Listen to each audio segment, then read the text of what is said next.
হজ থেকে সৌদি আরব যে পরিমাণ আয় করে তা দিয়ে আলাদা একটা দেশ চালানো যাবে। শুনে বাড়াবাড়ি মনে হলেও বিষয়টা সত্য। সৌদি আরবের মোট রাজস্বের 30 ভাগে আসে হজের আয় থেকে। এমনকি তেল বিক্রি করে সৌদি আরবের যা লাভ হয় তার থেকেও বেশি হয় হজ থেকে। অনুমান করা হয় প্রতি বছর হজের ব্যবসায়িক কার্যক্রম থেকে গড়ে $8 বিলিয়ন আয় করে সৌদি সরকার, যা বাংলাদেশি মুদ্রায় প্রায় 88,000 কোটি টাকার সমান। তবে এটা শুধুই হজের মৌসুমের হিসাব। এর বাইরে সারা বছরই লক্ষ লক্ষ মুসলিম বিশ্বের বিভিন্ন প্রান্ত থেকে উমরা পালন করতে যায়। সেখান থেকে সৌদি আরব বিপুল পরিমাণ অর্থ আয় করে। মূলত ট্যাক্স, পারমিট ফি এবং ট্যারিফ খাত থেকে আসে এই অর্থের মোটা অংশ। পাশাপাশি হোটেল, রিসোর্ট, পরিবহন এবং খাবারের মতো পরিষেবা থেকেও বড় অংশ আয় করে থাকে দেশটি। হাজিদের থাকা অর্থাৎ আবাসনেই অনেক টাকা খরচ হয়। বর্তমানে মদিনায় 18,000 হোটেল রুম রয়েছে। 2030 সালের মধ্যে এই সংখ্যা 1,25,000-এ উন্নীত করার লক্ষ্য ঠিক করেছে সৌদি। মক্কাতেও হোটেল রুম সংখ্যা বাড়ানোর উদ্যোগ নেওয়া হয়েছে। ভবিষ্যতে মধ্যপ্রাচ্যের মধ্যে সবচেয়ে বেশি হোটেল রুম থাকবে মক্কায়। আবাসন প্রকল্পে বিপুল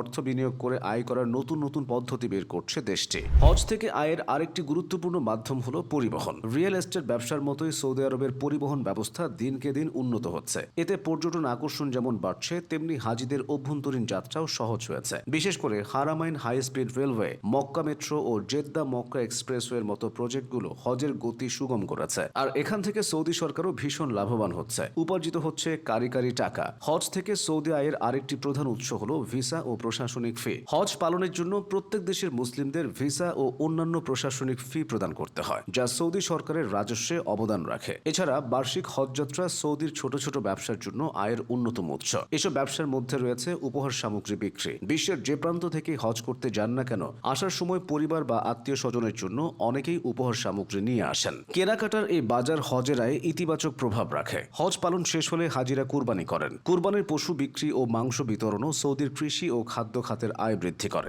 এসব খাত বাদেও হাজিরা সৌদি আরবে অবস্থানকালীন বড় অঙ্কের অর্থ খরচ করে থাকেন। মক্কার চেম্বার অফ কমার্সের তথ্য অনুযায়ী হজযাত্রায় বিদেশি মুসল্লিদের মাথাপিছু ব্যয় $4,500, আর সৌদিবাসীদের ক্ষেত্রে $1,500 খরচ হয়। সব মিলিয়ে হজ এবং ওমরা এই দুই আয় মিলে প্রতি বছর প্রায় $20 বিলিয়ন বেশি অর্থ যোগ হয় সৌদি আরবের অর্থনীতিতে। খনিজ তেলের সরবরাহ দিয়ে সৌদি আরব আজ এতটা উন্নত। তবে দিন যত যাচ্ছে দেশটি এ খাত থেকে নির্ভরতা কমিয়ে অন্যান্য দিকে মনোযোগ দিচ্ছে, যার মধ্যে অন্যতম ধর্মীয় পর্যটন। এখানে হজই সবচেয়ে বড় প্রাধান্য। সৌদিতে প্রায় 1 দশক ধরে বিদেশি পর্যটক যাওয়া বন্ধ ছিল। তখন সৌদি নাগরিকরা ছুটি কাটাতে বিদেশে যেতেন। যুবরাজ মোহাম্মদ বিন সালমান এই নীতিতে পরিবর্তন এনেছেন, দেশকে করছেন উন্নত। বর্তমানে পরিবার নিয়ে সৌদি আরবে ভ্রমণের জন্য উৎসাহিত করা হচ্ছে। দেশটির দর্শনীয় স্থানগুলো পর্যটন বান্ধব করার প্রকল্প নেওয়া হচ্ছে। ব্যবস্থা করা হচ্ছে পরিবহনের যাবতীয় সুযোগ সুবিধার। বর্তমানে হজে যে প্রযুক্তি যোগ করা হয়েছে তা অনেক উন্নত দেশেও দেখা যায় না। এতে হজের পুরো প্রক্রিয়া সহজ হচ্ছে। বেশি বেশি মানুষ আসছেন, আর এভাবে সৌদি আরবের অর্থনীতি দিনকে দিন সমৃদ্ধ হচ্ছে।